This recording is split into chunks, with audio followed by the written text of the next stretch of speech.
Si l'intelligence artificielle ne vous fait pas peur, alors elle devrait. Que vous l'ignoriez ou non, l'intelligence artificielle est en train de remplacer la grande majorité des emplois manuels. Qu'est-ce qu'un emploi manuel? Par exemple, si vous travaillez dans la fonction publique à appuyer sur des boutons, saisir des données ou au centre d'appel, des tâches sans réelle valeur ajoutée, l'intelligence artificielle finira par les remplacer. Cependant, l'intelligence artificielle ne finira pas le travail. Vous devrez quand même l'éditer et vérifier le sens. Si vous perdez votre emploi demain, vous n'aurez pas le temps d'apprendre une nouvelle compétence. Il faut des économies pour s'accorder 1 an ou 2 selon vos dépenses. Par exemple, si je dépense 30 000 par an et que j'ai 90 000 de côté, j'ai 3 ans pour rebondir ou apprendre. J'ai connu un gars de 44 ans, ingénieur basique, qui craignait d'être dépassé. Il a suivi un cours de machine learning en ligne, puis a été recruté comme ingénieur en machine learning dans une entreprise bien payée. Le gars, il était calme. Il a juste pris 1 an pour étudier autre chose. Et il avait toujours son emploi pendant tout ce temps. Ça, c'est de la planification. On ne passe pas 30 minutes à réfléchir à sa vie. Ta vie vaut bien plus qu'une demi-heure de réflexion. Parce que le problème que j'ai, c'est que la plupart des gens que je connais disent « Écoute, je suis allé à la fac. On m'a dit que j'aurais un emploi en sortant diplômé. Et maintenant, je suis au chômage depuis 1 an. Je vais te raconter une histoire. Une histoire. J'avais un ami à moi, un gars vraiment sympa, avec une super attitude, très travailleur. Il a étudié dans un domaine où il était difficile de trouver un emploi. C'est l'un de ces secteurs où tu n'entreras que si tu connais quelqu'un. Quelque chose lié au cinéma? Tu veux suivre la voie classique? Bonne chance. Il a passé 3 ou 4 ans dans ce cursus. Il n'a pas de travail, bosse dans la vente et fait du bénévolat. Il essaye de trouver un emploi, ce n'est pas de sa faute.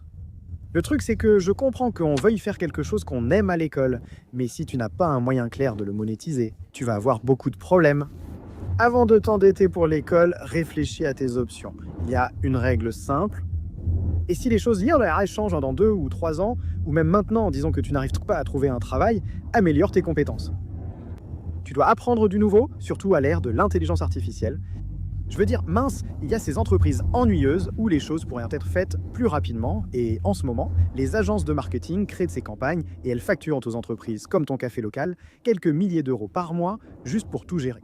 Mec, tu pourrais littéralement t'asseoir pendant 8 heures et comprendre ça avec l'intelligence artificielle et tu n'aurais pas besoin de dépenser beaucoup. Tu n'as pas besoin d'embaucher qui que ce soit. Tu pourrais gagner des milliers d'euros par mois par client, plutôt cool. Quelles tâches sont actuellement automatisées pour les salariés? L'administratif. Montre-moi une seule personne qui aime faire du travail administratif. Tu ne le fais que parce que tu es obligé. Les personnes qui ont peur de l'intelligence artificielle en ce moment avaient déjà peur de perdre leur emploi avant. Et en fait, peut-être que tu n'as tout simplement pas de compétences de haute qualité. Mais si tu l'acceptes, tu peux littéralement devenir un surhomme. Une seule personne qui sait utiliser l'intelligence artificielle peut faire l'équivalent du travail de 10 personnes. Réfléchis-y comme ça. Si tu deviens très précieux pour une entreprise, on te l'a dit, tu peux gagner bien plus qu'ailleurs. Plutôt que 50 000 pour un poste standard, tu peux toucher un quart ou un demi-million, voire plus. Certains ingénieurs gagnent des millions juste pour travailler dans une société. On voit des entreprises de plusieurs milliards avec moins de 10 employés. Beaucoup pensent qu'une entreprise de milliards de dollars sera dirigée par une seule personne.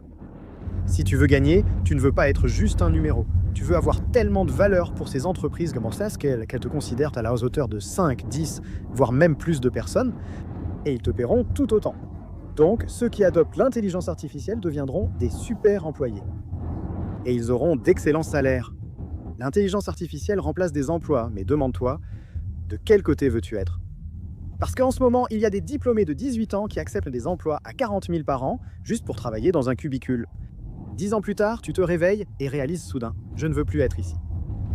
Contrairement aux jeunes de 18 ans qui acquièrent une nouvelle compétence, travaillent au moins, gagnent des centaines de milliers de dollars et sont plus épanouis que les plus âgés. Ces personnes sont plus heureuses. Et si elles perdaient leur emploi, elles en retrouveraient facilement car elles sont très utiles à la société. Actuellement, de nombreux travailleurs risquent de perdre leur emploi à cause de l'intelligence artificielle et doivent se former à de nouvelles compétences. Ils manquent d'argent chaque mois, alors ils prennent des emplois moins qualifiés comme la vente au détail au lieu d'un poste de bureau. Il n'y a rien de mal à travailler dans la vente au détail, mais évidemment c'est moins bien payé et ça prend plus de temps. Tu es coincé au lieu de pouvoir te sentir devenir plus fort à chaque fois. Tu ne veux pas te sentir comme un super-héros? Choisis ton camp.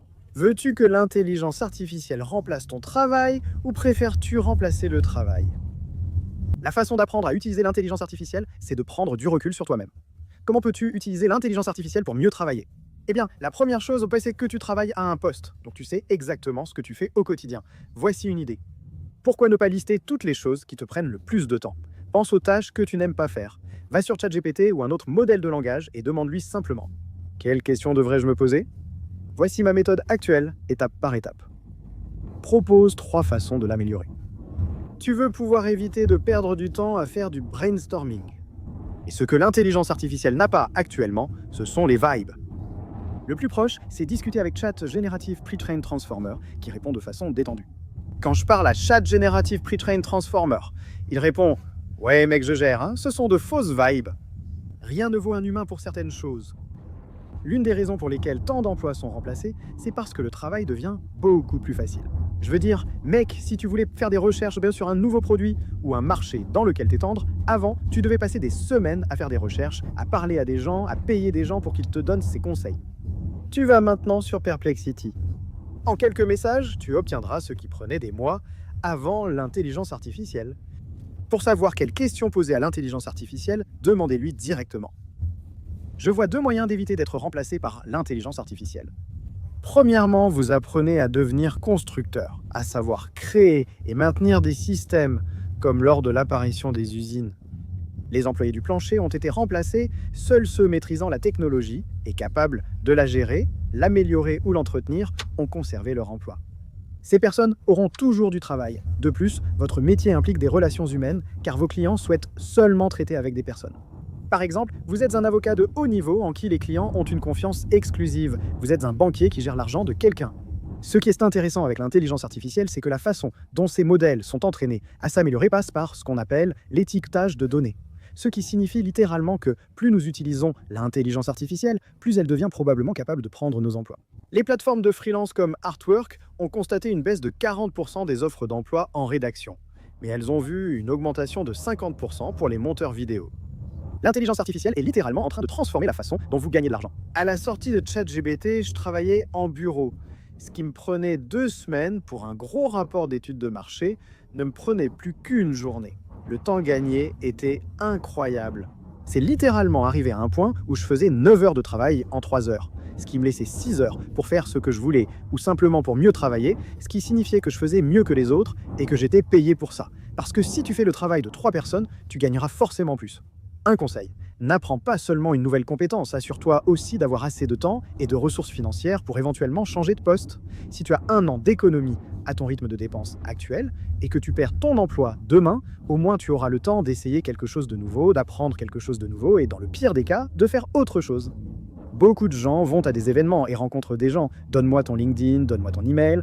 Oui, on devrait prendre un café et discuter. Ce n'est pas comme ça qu'on se construit un réseau, ce n'est pas comme ça qu'on protège son emploi. Ce qui fonctionne, c'est de faire du travail gratuit pour les gens. Si tu vas à un événement, trouve des personnes qui ont des problèmes que tu peux résoudre.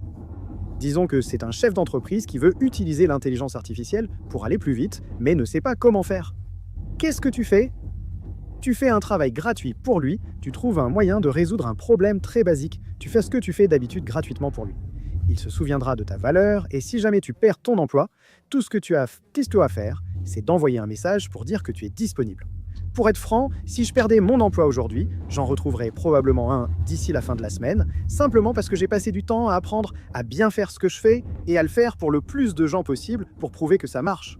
C'est presque comme si je m'entraînais pour voir si j'ai toujours ce qu'il faut. Je fais juste du farming d'aura, j'essaye de voir si j'ai toujours la main. Mais le point, c'est que si tu es bon dans ce que tu fais, tu sais que l'intelligence artificielle ne pourra pas te battre là-dessus. Je ne connaissais personne quand j'ai commencé.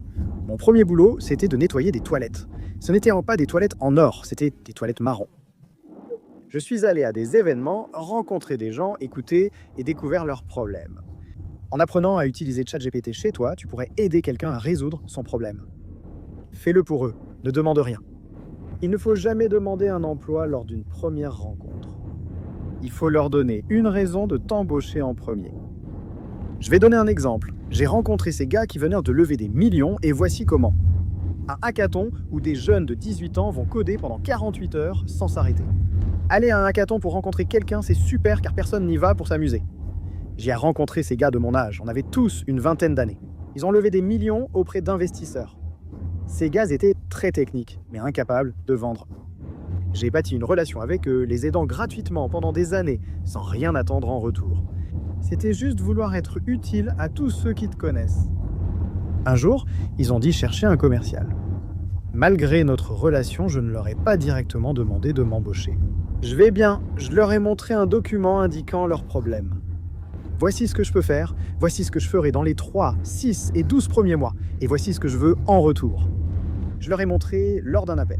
Et en 24 heures, j'avais un emploi, et c'était un poste très bien rémunéré, quelque chose pour lequel il faudrait probablement étudier pendant 10 ans, juste pour l'obtenir. Et j'ai fait ça en 24 heures, avec un peu de planification stratégique.